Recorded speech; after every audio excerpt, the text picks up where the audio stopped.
आप देख रहे हैं राजस्थान ग्रामीण लाइव न्यूज चैनल। डूंगरपुर जिले की वृहद कृषि बहुउद्देश्य सहकारी समिति गामड़ी देवल के नवनिर्वाचित अध्यक्ष नारायण लाल डामोर ने प्रेस वार्ता में बताया कि काश्तकारों को समय पर खाद बीज मिलनी चाहिए। साथ ही उन्होंने बताया कि सहकारी समिति की सभी जन कल्याणकारी योजनाओं का लाभ काश्तकारों को दिलवाएंगे। आइए सुनते हैं संवाददाता मोहन नायक के साथ नवनिर्वाचित अध्यक्ष नारायण लाल डामोर के अपने विचारों को। नमस्कार, मैं हूं मोहन नायक और आप देख रहे हैं राजस्थान ग्रामीण लाइव। आज हम डूंगरपुर जिले और डूंगरपुर पंचायत समिति की लैंप्स गामड़ी देवल पहुंचे हैं और यहां से निर्वाचित हुए हैं नारायण लाल जी डामोर। और डामोर साहब से हम बात करेंगे कि लैंप्स के अंदर इनकी क्या समस्या है, किसानों की क्या मुख्य मुद्दे हैं और जो आगे ये मांग उठाएंगे और काश्तकारों को अधिक से अधिक फायदा दिलाएंगे। तो अध्यक्ष मोदी जी, आपका तो हमारे चैनल में स्वागत और जीत की हार्दिक बधाई और शुभकामनाएं। आपको भी बहुत बहुत बधाई, हार्दिक स्वागत। ग्राम पंचायत गामड़ी देवल लैंप्स अध्यक्ष गामड़ी देवल में पधारने पर आपको बहुत बहुत हार्दिक बधाई, अभिनंदन। तो अध्यक्ष मोदी जी, हम आपसे जानना चाहते हैं कि भी आप राजनीति में कब से आए या यहीं से राजनीति शुरुआत हो रही जब अब आप अध्यक्ष बने हैं? राजनीति में तो सर मेरा जुड़ा पहले से है। मैं कॉलेज में सीनियर से लगा के पॉलिटिकल स्टूडेंट रहा। मैंने बीए भी तो पॉलिटिकल से की और कम से कम 17-18 वर्ष से मैं राजनीति का अनुभवी हूँ। कम से कम जब मैं फर्स्ट टर्म में वोट दिया था उस समय से मतलब राजनीति में सक्रिय भागीदार और हिस्सा रहा हूँ। तो इसका मतलब आप अनुभवी राजनीति में रह चुके हैं और अच्छी एजुकेशन आपने कर रखी है, तो काश्तकारों को अधिक से अधिक फायदा दिलाने की कोशिश करेंगे। और इसके बाद में अपन लैंप्स की बात करते हैं गामड़ी की। तो इसके अंदर कौन कौन सी ग्राम पंचायतें आ रही है? गामड़ी देवल प्लस पाल गामड़ी। तो यहाँ के काश्तकारों की मुख्य क्या समस्या है, क्योंकि आप भी एक काश्तकार हैं, तो यहाँ की मुख्य समस्या क्या लग रही है आपके इस ग्राम पंचायत दोनों में?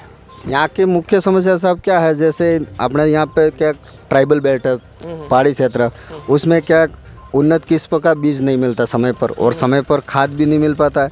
और यहाँ का जो वातावरण, भौगोलिक वातावरण, वो पानी की कमी भी है थोड़ा। तो क्यों न लैंप्स यार समिति के मार्फत से कहीं न कहीं समतलीकरण भी करवाया जाए खेतों का, तो उसका ज़मीनी लेवल सही रहे और समय पर खाद और बीज वगैरह मिले तो उन्नत किस्म की खेती कर सके किसान। प्लस यहाँ का किसान बिल्कुल अनपढ़ है, कहीं न कहीं तो शिक्षित नहीं होने के कारण खेती को भी उन्नत कृषि कैसे की जाती है वो समझ नहीं पाते हैं। प्लस यहाँ जो लैंप्स के माध्यम से जो लोन होता है वो समय पे मतलब इतना अवेलेबल नहीं होता जितना वो किसान सक्षम हो सके। कम से कम 20-30 हज़ार, इससे नहीं, कम से कम 2 लाख 3 लाख ऐसा होना चाहिए। तो उससे वो यहाँ सिंचाई का साधन कोई उपलब्ध होगा, जैसे ट्यूबवेल है या ट्रैक्टर वगैरह है, खरीद सके और खुद खेती करके सक्षम हो सके। बहुत अच्छा आपने बोला है कि भी लैंप्स के अंदर ये भी होना चाहिए कि मतलब थोड़ा साख सीमा बढ़ाई जानी चाहिए जिससे उनको अच्छा लोनिंग ले सके और काश्तकार अधिक से अधिक फायदा ले सकते हैं और कोई उपकरण वगैरह भी खरीद सकते हैं। तो रही बात आपके यहाँ क्षेत्र में, ऐसी कोई भौगोलिक स्थिति या नहीं है जहाँ पे कोई एनीकट या तालाब ऐसा बन सकता है जिससे काश्तकारों को वहाँ के यहाँ के कोई लाभान्वित हो सके या यहाँ वाटर लेवल बढ़ सके? तो आपके यहाँ पे कोई ऐसा मुख्य केंद्र है जो आप सरकार को बताना चाहेंगे? हाँ बिल्कुल है। कौन कौन से है? एक तो वर्दर फर्स्ट है और वर्दर सेकंड। एक अपने शमशान घाट के ऊपर जो ओटा हमारे पड़ता है, यहाँ से लगभग 2 किलोमीटर के दायरे का जो बरसात का पानी जो जाता है, नाला जाता है, उसको रोक के बड़ा एनीकट अगर बनाए तो कम से कम 250 से 300 घरों की आबादी उससे पानी से लाभान्वित हो सकती है।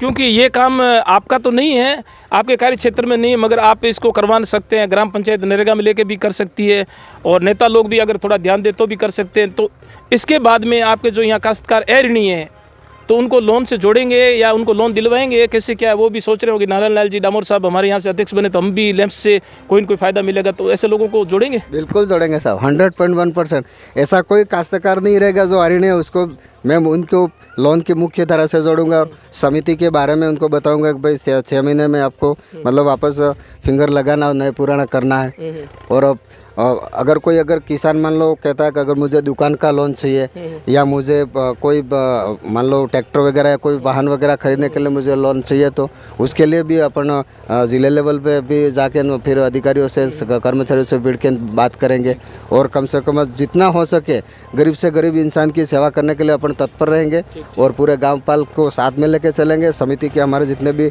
उपाध्यक्ष जी हैं, अध्यक्ष हैं और पूर्व अध्यक्ष भी हैं और दोनों गांव के सरपंच हैं, वार्ड पंच हैं और समिति के मेरे साथ में जितने भी साथी डायरेक्टर हैं उनको सबको साथ में लेके और संघर्ष करेंगे। बहुत अच्छी सोच है कि आप सबको साथ लेके विकास करेंगे।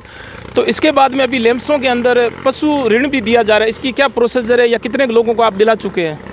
यहाँ 56 फॉर्म हमने अप्लाई कर रखे हैं, उसमें से 35 कंप्लीट हो चुके हैं, जिसमें से कल हमने 2 लाख का वितरण भी किया, पेमेंट का करवाया व्यवस्थापक जी को बुला के, तो 7-8 लोगों को पैसा भी मिल गया। अभी आज अगर पैसा मिल जाता है, अगर छुट्टी नहीं हो मान लो बैंक में, तो पैसा मिल जाता। आज भी कम से कम 10 काश्तकारों को आज भी हम निपट लेंगे। तो इसके बाद में आप यहाँ लेम्स के एक जनप्रतिनिधि और नेता होने के नाते सरकार से मुख्य क्या मांग करना चाहोगे कि हमारे काश्तकारों को अधिक से अधिक फायदा मिले?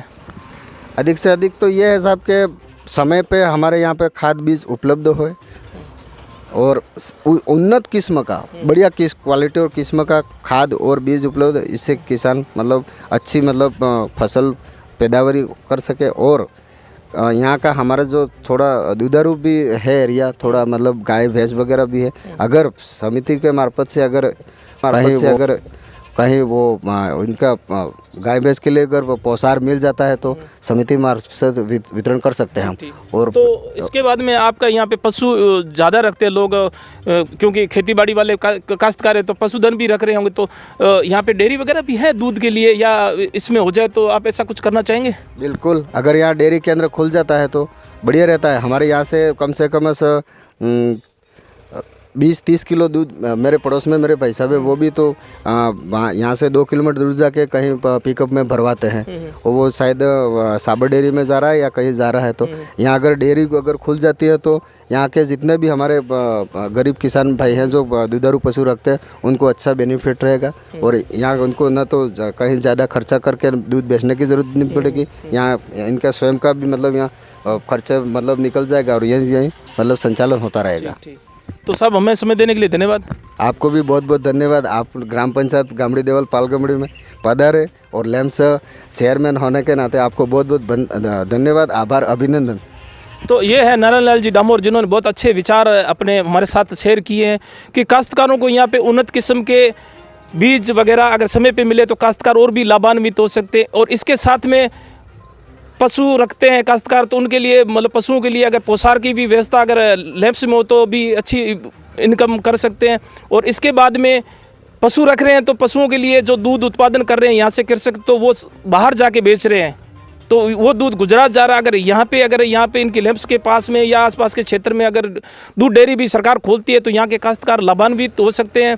कृषि के साथ में मतलब और भी उपज वो पैदा कर सकते हैं और कुछ न कुछ उनको अपना फायदा मिल सकता है। और रही बात साख सीमा की, तो लोनिंग की साख सीमा भी बढ़नी चाहिए। छोटी छोटी ज़मीनें, छोटा छोटा ऋण होता है तो वो उससे कुछ नहीं कर पाते। इनका ये भी एक बहुत अच्छा पॉइंट इन्होंने बताया कि कुछ अधिक लोनिंग हो तो काश्तकार अपना कोई साधन ले सकता है या उपकरण लेके काश्तकार मतलब अच्छी से ढंग कर सकते हैं। तो देखते रहिए राजस्थान ग्रामीण लाइव, इसी तरह हम आपको ग्राउंड रिपोर्ट दिखाते रहेंगे और मिलते रहेंगे। धन्यवाद।